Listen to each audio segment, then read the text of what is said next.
সবথেকে সস্তা মাল্টিমিটার হচ্ছে এটা। এটা দিয়ে প্রয়োজনীয় বেসিক কাজগুলো করা যায়, যেমন রেজিস্টার মাপা যায়, ডায়োড মাপা যায়, ট্রানজিস্টর মাপা যায়, আরও আছে বহু ফিচার্স। এর প্যাকেজে থাকছে দুটো প্রুফ কেবল প্রয়োজনীয় কাজগুলো করার জন্য। এটা কোনো সেন্সিটিভ কাজের জন্য না, যারা মূলত অল্প সংখ্যক কাজ করেন তারা এটি নিজের কালেকশনে রাখতে পারেন। এটা বিভিন্ন নাম এবং মডেলে কিনতে পাওয়া যায়, নাম যাই হোক কাজ কিন্তু একই। আমরা আজকে জানতে চলেছি এই মাল্টিমিটার কী করে কাজ করে আর কোন জিনিসটা কোন কাজে লাগে সেটা সম্পর্কে জানবো আমাদের আজকের ভিডিওতে। সঙ্গেই থাকুন। মিটারের নখটি ঘুরিয়ে মাল্টিমিটারের এই অংশে সেট করে ডিসি ভোল্টেজগুলো মাপা যাবে 200 মিলিভোল্ট থেকে সর্বোচ্চ 1000 ভোল্ট পর্যন্ত। এরপরে আছে বন্ধ করে রাখার অপশন। এরপর থাকছে এসি ভোল্টেজ মাপার অপশন। এখানে ডিরেক্ট এসি ভোল্ট মাপা যায়। এখানে কিছু চ্যানেল দেওয়া হয়েছে এম্পিয়ার মাপার জন্য। এখানে কিছু সিগন্যাল মাপার জন্য অপশন দেওয়া হয়েছে, এমপ্লিফায়ার কিংবা অন্য কিছুর। শর্ট সার্কিট এবং ডায়োড মাপা যায় এখান থেকে। এরপরে থাকছে রেজিস্টার মাপার অপশন। এখান থেকে যে কোনো রেজিস্টরের মান বের করা যায়। এরপর থাকছে ট্রানজিস্টর মাপার অপশন। এখানে পিএনপি এবং এনপিএন ট্রানজিস্টর মাপা যায়। ট্রানজিস্টর মাপার জন্য বেস, কালেক্টর এবং ইমিটার সম্পর্কে জানতে হবে, তারপরেই মাপা যাবে। এরপরে আছে কমন। এখানে কালো প্রুফটি লাগাতে হয়, তার মানে নেগেটিভ। এরপর পজিটিভটি লাগাতে হয়। সবশেষেরটি হচ্ছে এম্পিয়ার মাপার অপশন। এই ছিল আমাদের বেসিক তথ্য।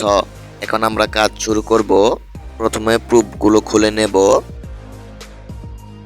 এগুলো জিআই তার জাতীয় একটি ধাতুর মাধ্যমে বেঁধে রাখা হয়েছে, এগুলো খুলে নিতে হবে।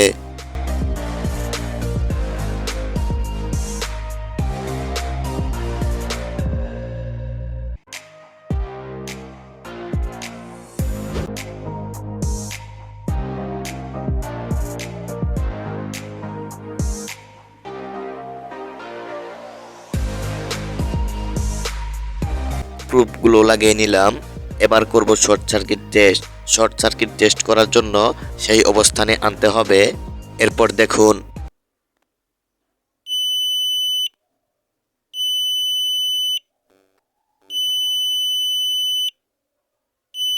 কোনো তার বা সার্কিট শর্ট হয়ে থাকলে এই বিপ করবে না, সেক্ষেত্রে বুঝে নিতে হবে শর্ট হয়ে গেছে।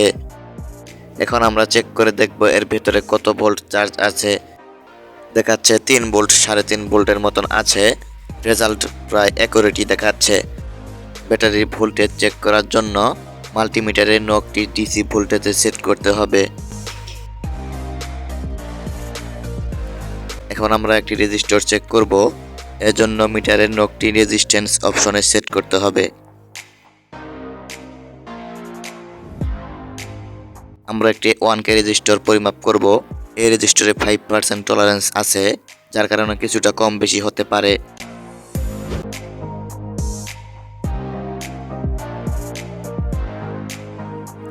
ওয়ান কে রেজিস্টর মানে 1000 ওহম। 5% টলারেন্স থাকার কারণে 965% দেখাচ্ছে।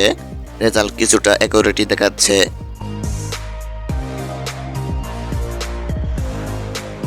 রেজিস্টর তো আমরা দেখলাম, এবার একটি ডায়োড চেক করব।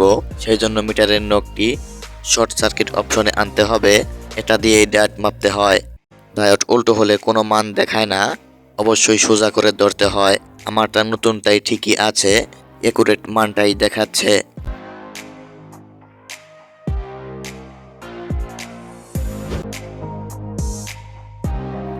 এটা দিয়ে ছোট ট্রানজিস্টরগুলো মাপা যায়। আমার কাছে এখন ছোট ট্রানজিস্টর নেই, তাই দেখাতে পারলাম না। অবশ্যই অন্য কোনো ভিডিওতে দেখানোর চেষ্টা করব। আপনার তো আজকের ভিডিওতে দেখতেই পেলেন এটার মাধ্যমে কি কি মাপা যায়। স্বল্প মূল্যে অনেকটাই কার্যকর এই মাল্টিমিটার, আপনারা চাইলে নিতে পারেন। প্রাথমিক কাজগুলো স্বল্প মূল্যে সারতে পারবেন। এটা খুবই অল্প টাকায় পাওয়া যায়, 200 থেকে 250 টাকার মধ্যে। এটা 9 ভোল্টে চলে, ভেতরে আছে তাই নন রিচার্জেবল ব্যাটারি। আমাদের আজকের ভিডিওটা এ পর্যন্তই। আপনারা যদি এরকম ভিডিও পছন্দ করেন তাহলে মেক টেকনোলজি বাংলা চ্যানেলটি এখনই সাবস্ক্রাইব করুন, পরবর্তীতে কাজে আসবে। ধন্যবাদ সবাইকে ভিডিওটি দেখার জন্য।